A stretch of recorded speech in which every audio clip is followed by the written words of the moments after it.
Assalamualaikum warahmatullahi wabarakatuh. Saya Siti Hanifah, mahasiswi Institut Al-Falah As-Sunniyah Kencong Jember. Di video ini kita akan membahas mengenai psikologi dakwah. Materi dan video ini saya mengutip dari buku yang berjudul Psikologi Dakwah karya Faizah dan Haji Lalu Muhsin Effendi. Jika kita membahas psikologi dakwah, maka ada dua kata yang berbeda yang memiliki masing-masing definisi, yakni psikologi dan dakwah. Sebelum kita membahas psikologi dakwah secara kesatuan, maka kita akan membahas psikologi dan dakwah terlebih dahulu. Psikologi menurut bahasa berasal dari kata Yunani yang terdiri dari dua kata, yaitu psike dan logos. Psike berarti jiwa dan logos berarti ilmu. Jadi, psikologi secara bahasa dapat berarti ilmu jiwa. Namun, pengertian ilmu jiwa itu sendiri masih dianggap kabur dan belum jelas. Hal ini disebabkan karena para sarjana belum mempunyai kesepakatan tentang jiwa itu sendiri. Menurut Salito, tidak ada seorang pun yang tahu dengan sesungguhnya apa yang dimaksud dengan jiwa itu sendiri, karena jiwa adalah suatu kekuatan yang abstrak yang tidak tampak oleh panca indera, wujud dan zatnya, melainkan yang tampak hanya gejala-gejalanya saja. Dan pengertian dakwah. Dakwah secara bahasa mempunyai makna bermacam-macam. Yang pertama an-nida atau memanggil dan menyeru. Yang kedua menegaskan atau membela. Yang ketiga suatu usaha berupa perkataan ataupun perbuatan untuk menarik seseorang kepada suatu aliran atau agama tertentu. Yang keempat doa atau permohonan. Yang kelima yakni meminta dan mengajak seperti ungkapan da'a bi asyai yang artinya meminta dihidangkan atau didatangkan makanan atau minuman. Secara terminologi para ulama berbeda pendapat dalam menentukan dan mendefinisikan dakwah. Hal ini disebabkan oleh perbedaan mereka dalam memaknai dan memandang kalimat dakwah itu sendiri.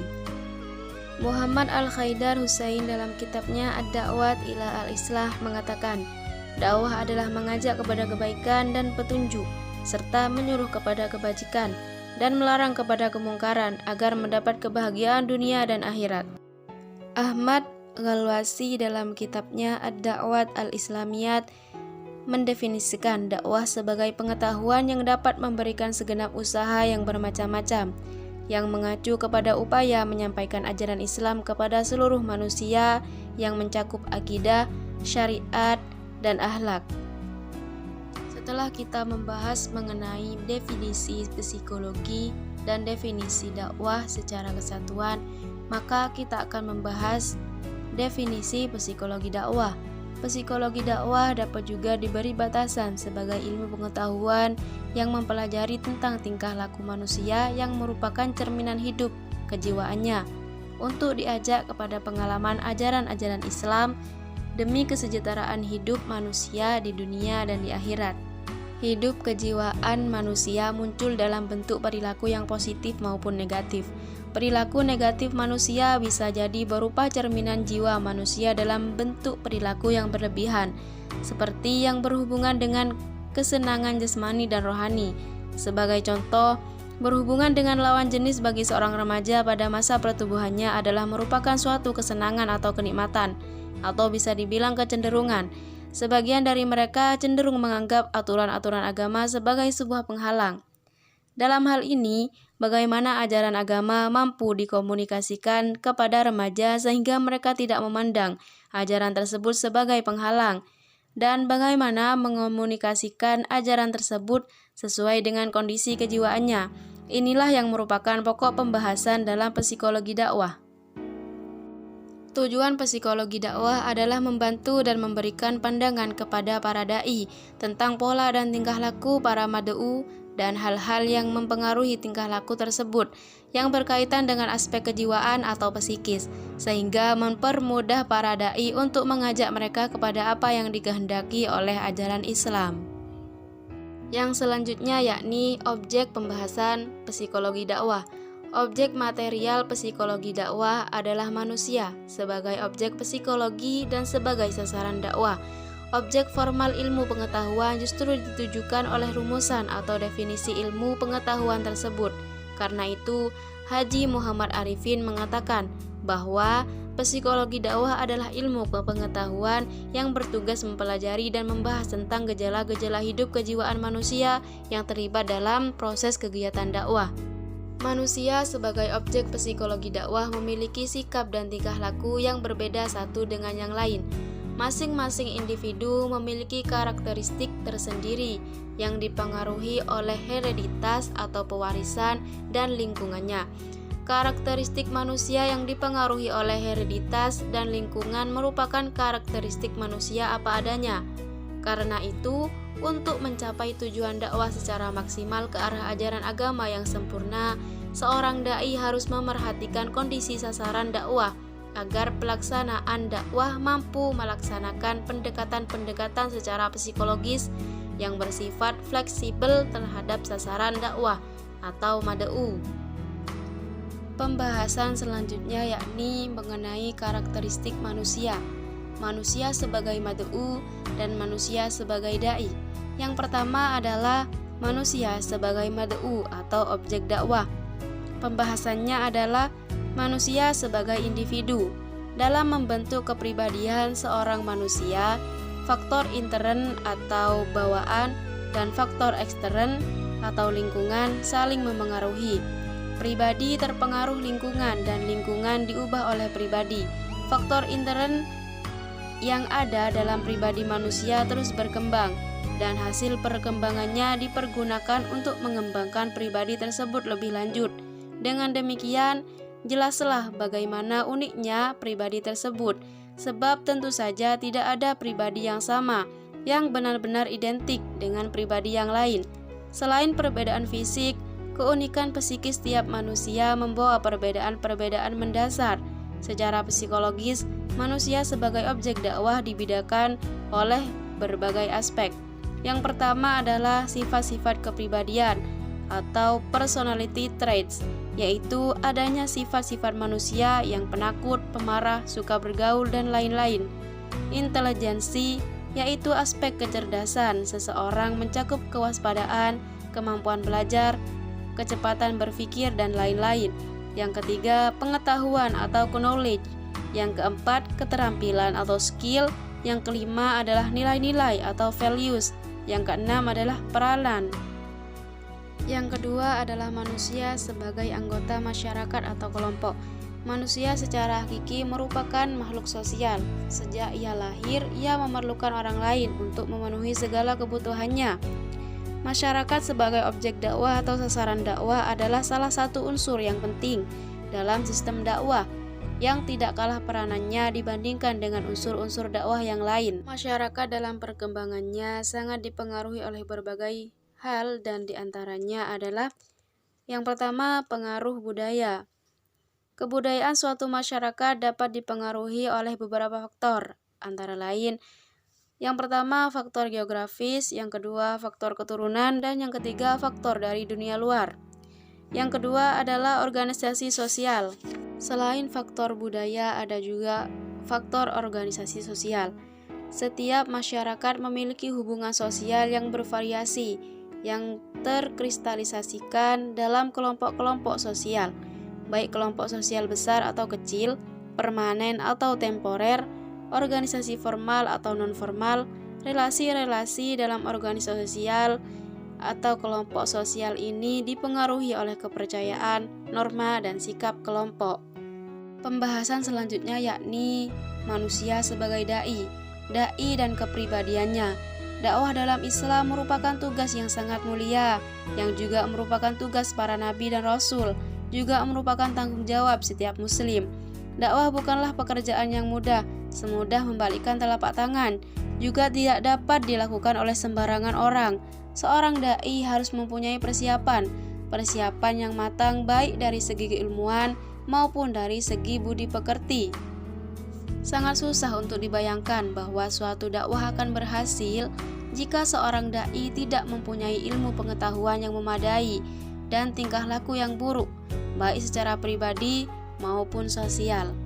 Sosok dai yang memiliki kepribadian sangat tinggi dan tak pernah kering digali adalah pribadi Rasulullah SAW. Ketinggian kepribadian Rasulullah SAW dapat dilihat dari pernyataan Al-Quran, pengakuan Rasulullah SAW sendiri, dan kesaksian sahabat yang mendampinginya.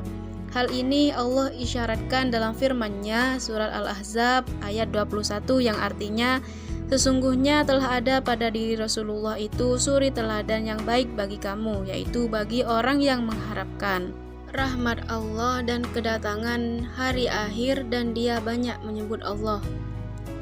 Salah satu karakteristik seorang dai adalah kepribadian, yaitu kepribadian yang bersifat rohaniyah, seperti ahli taubat, ibadah, amanah, syukur, ikhlas, ramah, tawaddu, jujur, baik, sabar, tawakal, dan toleran, serta bersih hati dan demokrasi. Intinya, sebagai seorang dai harus memiliki karakteristik, yakni akhlakul karimah. Salah satu karakteristik dari seorang dai yang lainnya adalah sikap seorang dai. Sikap dan tingkah laku dai merupakan salah satu faktor penunjang keberhasilan dakwah. Masyarakat sebagai suatu komunitas sosial lebih cenderung menilai karakter dan tabiat seseorang dari pola tingkah laku keseharian yang dapat dilihat dan didengar. Yang pertama adalah dai yang berakhlak mulia. Yang kedua adalah dai yang ing ngarso sung tulodo, ing madya mangun karso atau tuturi handayani, yang berarti seorang dai harus dapat menjadi teladan yang baik bagi masyarakat.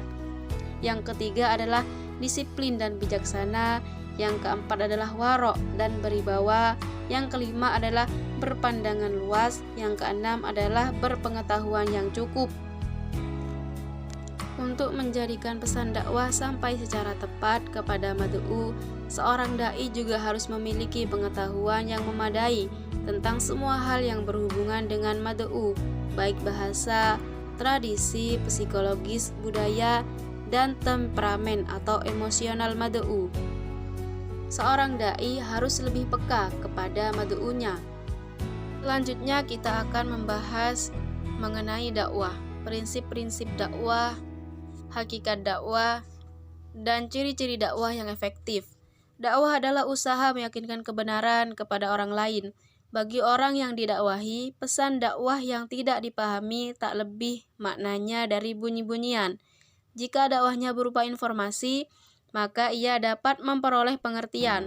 Tetapi jika seruan dakwahnya merupakan panggilan jiwa, maka ia harus keluar dari jiwa juga. Penjahat yang berkhotbah tentang kebaikan, maka pesan kebaikan itu tak akan pernah masuk ke dalam jiwa pendengarnya. Oleh karena itu, untuk menjadi dakwah itu efektif, masyarakat dakwah khususnya para dai harus memahami prinsip-prinsip dakwah sebagai berikut. Yang pertama adalah berdakwah itu harus dimulai kepada diri sendiri atau ibda binafsik. Yang kedua adalah secara mental, dai harus siap menjadi pewaris para nabi. Yang ketiga, dai harus menyadari bahwa masyarakat membutuhkan waktu untuk dapat memahami pesan dakwah. Oleh karena itu, dakwah pun harus memerhatikan tahapan-tahapan. Yang keempat, dai juga harus menyelami alam pikiran masyarakat sehingga kebenaran Islam bisa disampaikan dengan menggunakan logika masyarakat. Yang kelima, dalam menghadapi kesulitan, dai harus bersabar, jangan bersedih atas kekafiran masyarakat dan jangan sesak napas terhadap tipu daya mereka. Yang keenam, citra positif dakwah akan sangat melancarkan komunikasi dakwah. Sebaliknya, citra buruk akan membuat semua aktivitas dakwah menjadi kontraproduktif. Yang ketujuh, dai harus memerhatikan tertib urutan pusat perhatian dakwah, yaitu prioritas pertama berdakwah sehubungan dengan hal-hal yang bersifat universal, yakni al-khair, kebajikan, duna ila al-khair, baru kepada amar ma'ruf, dan baru kemudian nahi mungkar. Yang selanjutnya adalah hakikat dakwah. Berbicara tentang hakikat adalah berbicara sesuatu secara mendasar. Hakikat dakwah bisa dilihat dari seorang dai, bisa juga dari makna yang dipersepsi oleh masyarakat yang menerima dakwah. Yang pertama adalah dakwah sebagai tabligh. Tabligh artinya menyampaikan, orangnya disebut muballigh. Dakwah sebagai tabligh wujudnya adalah muballigh menyampaikan materi dakwah dengan ceramah kepada masyarakat. Yang kedua adalah dakwah sebagai ajakan. Orang akan tertarik kepada ajakan jika tujuannya menarik. Oleh karena itu, dai harus bisa merumuskan tujuan kemana masyarakat akan diajak. Yang ketiga adalah dakwah sebagai pekerjaan menanam. Berdakwah juga mengandung arti mendidik manusia agar mereka bertingkah laku sesuai dengan nilai-nilai Islam. Mendidik adalah pekerjaan menanamkan nilai-nilai kepada jiwa manusia. Yang keempat adalah dakwah berupa akulturasi nilai. Dakwahnya Wali Songo di Pulau Jawa merupakan contoh konkret dakwah akulturasi budaya. Para wali tidak mengubah bentuk-bentuk tradisi masyarakat Jawa, tetapi mengganti isinya. Tradisi selamatan 3 hari, 7 hari, 100 hari dulunya adalah tradisi masyarakat Jawa. Jika ada keluarganya yang meninggal dunia, dalam acara itu diisi dengan begadang, makan, judi, dan minuman keras. Oleh para wali, bentuknya dipertahankan, makannya dipertahankan, tetapi yang maksiat diganti dengan hal-hal yang islami, yakni membaca kalimat-kalimat tahlil. Yang kelima adalah dakwah berupa pekerjaan membangun. Secara makro, dakwah juga bermakna membangun. Membangun apa? Sebagaimana dicontohkan dalam sejarah, dakwah juga bisa dimaksud dengan membangun tata dunia Islam atau daulah Islamiyah. Lebih kecil lagi membangun negara Islam atau nasional. Lebih kecil lagi membangun masyarakat Islam atau Islami, dan lebih kecil lagi membangun komunitas Islam. Selanjutnya kita akan membahas mengenai ciri-ciri dakwah yang efektif. Sebagai suatu usaha, aktivitas dakwah harus bisa diukur keberhasilannya. Oleh karena itu, tujuan dari aktivitas dakwah harus dirumuskan secara definitif, terutama tujuan mikronya. Dari sudut psikologi dakwah, ada 5 ciri dakwah yang efektif. Yang pertama, jika dakwah dapat memberikan pengertian kepada masyarakat atau mad'u tentang apa yang didakwahkan. Yang kedua, jika masyarakat atau mad'u merasa terhibur oleh dakwah yang diterima. Yang ketiga, jika dakwah berhasil meningkatkan hubungan baik antara dai dan masyarakatnya. Yang keempat, jika dakwah dapat mengubah sikap masyarakat mad'u. Dan yang kelima, jika dakwah berhasil memancing respon masyarakat berupa tindakan. Dakwah harus disampaikan secara persuasif, yakni dengan menggunakan cara berpikir dan cara merasa masyarakat yang didakwahi, sehingga mereka menerima dan mematuhi seruan dai, tetapi merasa sedang mengikuti kehendak sendiri. Kepada orang yang munafik dan kafir yang jelas-jelas menolak seruan Islam, Al-Quran mengajarkan agar dakwah kepada mereka itu dengan kalimat yang keras dan membekas di dalam jiwa. Istilahnya adalah qaulan baligho. Sedangkan kepada masyarakat awam yang hidupnya masih disibukkan dengan kebutuhan dasar sehari-hari, Al-Quran mengajarkan agar berdakwah dengan perkataan yang ringan.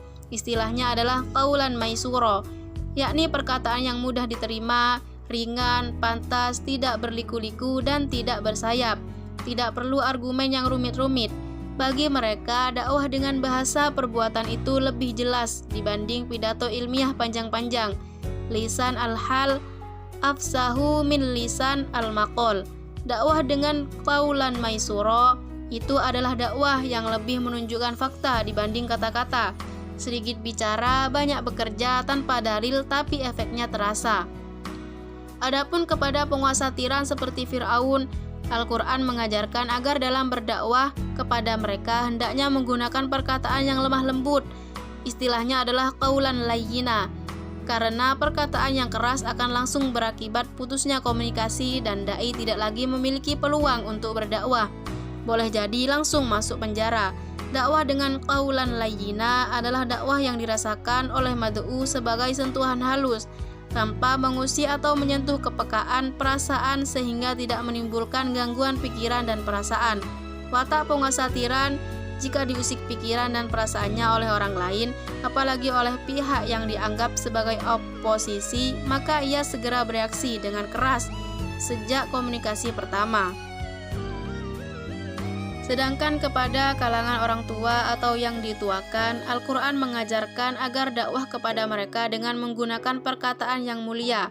Istilahnya adalah qaulan karima, yakni perkataan yang penuh kebajikan, mudah dan lembut, tidak retorik, dan tidak pula menggurui. Sejatinya, dakwah adalah kewajiban bagi setiap muslim. Setiap dari kita adalah seorang dai, memiliki kewajiban menyampaikan kebaikan, minimal kepada diri sendiri. Jangan melihat siapa yang mengatakan, tetapi dengarlah apa yang dikatakan. Jika itu adalah sesuatu yang baik, ambillah manfaatnya. Jika itu sesuatu yang buruk, semoga kita semua diampuni segala bentuk dosanya. Dan saya ucapkan sekian, terima kasih. Semoga bermanfaat.